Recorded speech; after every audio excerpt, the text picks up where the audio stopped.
We are deeply concerned at the implications of this Strategic Services Amendment Bill 2016.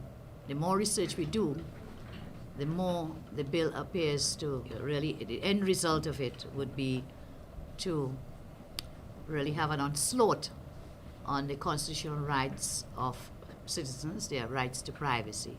It is civilian-led, therefore it doesn't have the checks and balances of where the police do their work or the defense force do their work in the fight against crime. You are now seeking to give the SSA powers that will not have those checks and balances that the police have. The SSA director will now in effect be given that power to wiretap, to spy, Trini will say to mako anyone, anytime, any place, anywhere. The government appoints the director.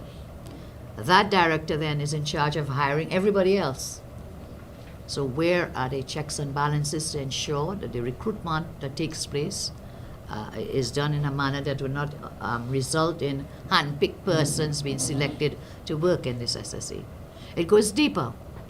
Our Data Protection Act was passed, it isn't fully proclaimed, and so the balances that are contained in the Data Protection Act are not found in this SSA, and therefore your name ends up on a database which can then be shared nationally or internationally.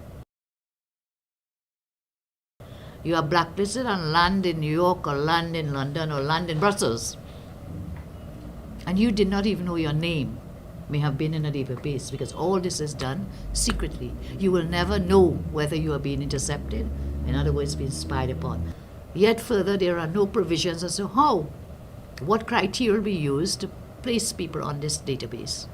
Is it all green-shirt people? You will be on that database. That is the criteria. There's none given whatsoever in this act. Yet further, there are no real oversight mechanisms. I want to ensure that this is not taken out of context, that we are against crime-fighting measures, that we'll oppose crime-fighting measures, but we want to see that the proper checks and balances are placed within the legislation, and we understand, we've seen the escalation in crime, and we are very supportive of it. But at the same time, there must be what is known as a balancing of rights, that is, this is the right to security of the person and limb, life, property, and so on, but also the balancing of your rights, your other rights, such as rights to privacy. So these are just some of the issues, but it impacts, as I say, on every citizen.